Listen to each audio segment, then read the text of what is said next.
My name is Precious Kalombwana. I am a debt and climate justice activist based in Kanyama, Lusaka, Zambia. I've seen with my own eyes, Zambia can't fight climate change, Zambia can't fight poverty because we are heavily indebted. The root cause of debt crisis in Zambia started long time, way back when we were colonized by the British people. They had to extract our natural resources, and Zambia had to rebuild their economy through borrowing, and they're still borrowing. In 2020, when COVID hit hard, when the Zambian people had no means to fight the COVID-19, they had to borrow. Everyone thinks that we are already independent, we do our own things, but Zambia is not independent, it's still colonized somehow. And here is the debt that has trapped us. We can't do anything. Children are dying of malnutrition because they don't have food on their table. Girls are being married off because they don't have food on their table. I was only 15 years old, and my sister was 17 years old.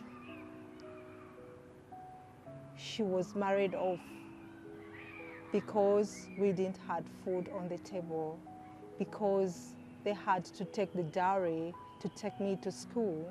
We don't have access to clean water. We don't have quality education. We don't have opportunities for jobs to sustain our livelihoods. Zambia can't fight climate change. People can't cultivate from their farms because of the droughts that happened. I remember very well when I received a call from my cousin from the village to tell me that, Precious, your father's house is no more.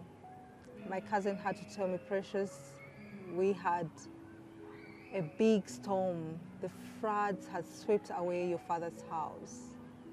I was very terrified, traumatized. I had to leave home early in the morning to go and see my father. When I reached the village, I had to see him. In his eyes, the only thing I remember that day, he had to tell me that, Precious, I have lost my home. I have lost the land, the ancestral land where I lived for so many years. I'm moving away from this land where I buried my wife. I cried and he cried. Until today, my father is not back to that land because they say it's dangerous. We can't achieve climate justice without financial justice.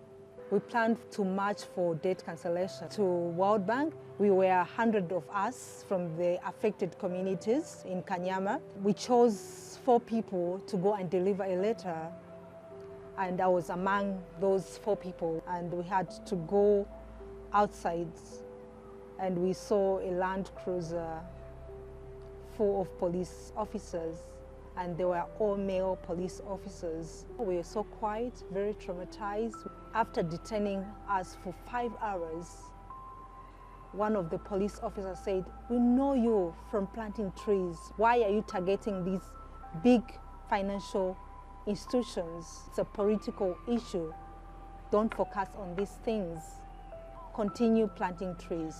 I couldn't sleep the whole night until I had to stop. I'm no longer doing activism because I'm a mother who is going to take care of my children when I'm arrested. After 2 months, the storm came in Kanyama. The floods had to kill one of my friend's son. And that woman came crying to me, Precious, why have you stopped advocating for climate change? Why have you stopped calling out these private lenders to cancel our debt for us to enable a just transition? I had to keep quiet and listen to that woman, looking into her eyes and to say, let me continue my activism. It's how I started again to advocate for debt cancellation, to make sure that our voices are heard in the communities that are affected, and the women that are affected, the children that are affected. Those are the stories that motivates me to keep on advocating. I remain strong for my children. and the community that is impacted by climate change. As women from Kanyama, we have our own solutions. We are doing sustainable agriculture. We are doing our own gardens to generate income.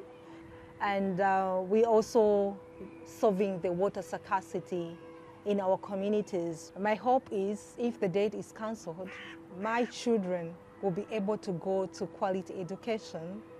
If the debt is cancelled in Zambia, the 30% that we repay loans to private lenders and other lenders will go to health care, will go to education, will also go to infrastructure so that we have access to medicine in hospitals.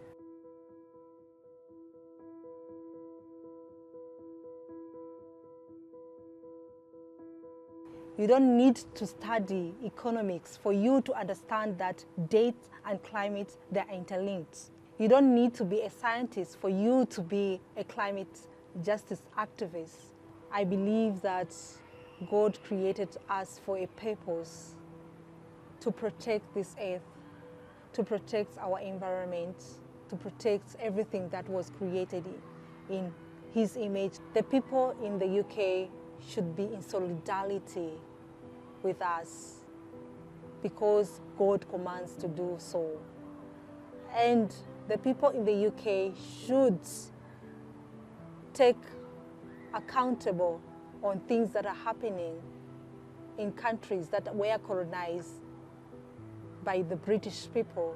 When the people in the UK, they are in solidarity with us, it feels strong, hopeful, to see the future that we want to see, make sure that our voices are heard. It brings hope to us. You can pass the mic to people that are impacted by the climate and debt crisis. You can talk to your MP. Call on the UK government to stand up to greed lenders, to prioritize the needs of my people, not the profits of the private companies. No one should miss out on medicine or schooling to protect the profits of private lenders. Cancel the date to make sure that we have a sustainable livelihood